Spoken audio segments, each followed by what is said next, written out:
I'm just down at the crisscross, and you can see the real contrast in colour as you head through autumn with a lovely autumnal display from the acers. This is Skeeter's broom with this lovely red foliage.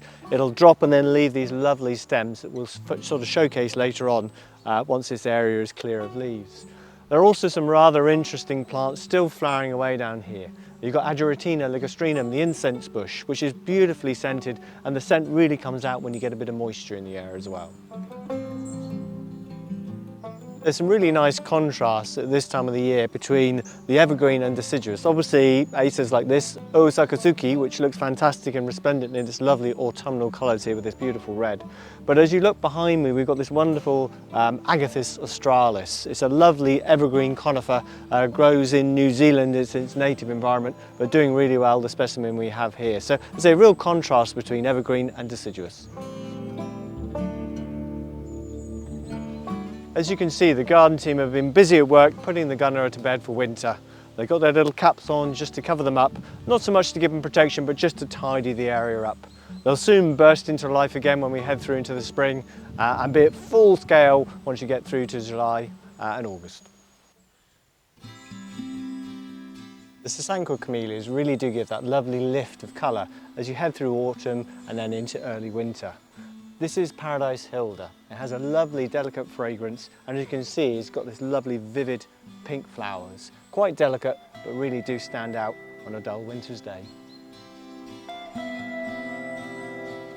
Another really nice sasanqua camellia is Hugh Evans. It has a very simple form, so it's a single flower, but again it has that very light, delicate scent and covered in flowers. Has quite a nice sort of tight form to it as well.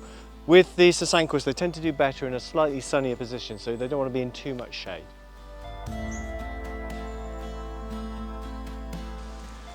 One of our very first Camellia japonicas to flower in the garden is White Swan. It has these rather striking flowers, really set off by those yellow stamens in amongst the white. If you're looking for a lovely sort of punch of colour and a bit of scent, you can't go wrong with the Mahonias. They also have this wonderful foliage which they carry through the year, being evergreen, so nice contrast with that lovely bright vivid yellow. And this is Mahonia cross intermedia. The Banksias can come in many different shapes, sizes and forms, and this is a very dwarf compact form. This is Banksia spinulosa birthday candles, and you can see these lovely cones, the flowers, at this time of the year. It's a real sort of contrast against that lovely sort of rosemary-like foliage. Banksia marginata is a sort of mid-form Banksia, so it doesn't get too tall.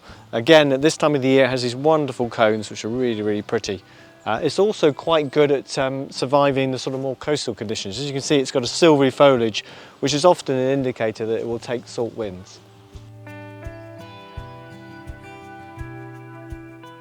If you're looking for a plant that will grow in very challenging conditions, there's very little soil here, very dry, the Grevillea is a really good choice. This is Grevillea Bairnsdale, has these beautiful vivid orange, almost red flowers at this time of the year, and it carries on flowering all the way through winter, so a real good value when there's less to see in the garden.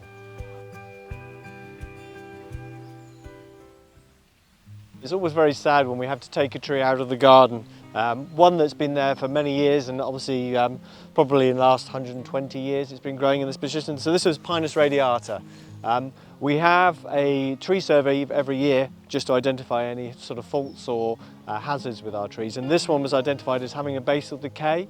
So it had an arbosonic test on it to test its structural integrity, and it showed that there was quite a lot of internal damage or decay from that fungus. So sadly we had to have this one taken down for safety reasons. But just to sort of highlight just what we do in the garden, we plant probably around about 15 or 16 trees, new trees a year, every year. So this one sad loss will be replaced by several others. So it's really about that sort of new generation of planting in the garden and seeing those plants go in. So as I say, very sad to see one gone, but we will have many more that go into the garden. So we'll probably have a new Pinus radiata planted up just behind. So in another 130 years time, we'll have one rivaling this tree.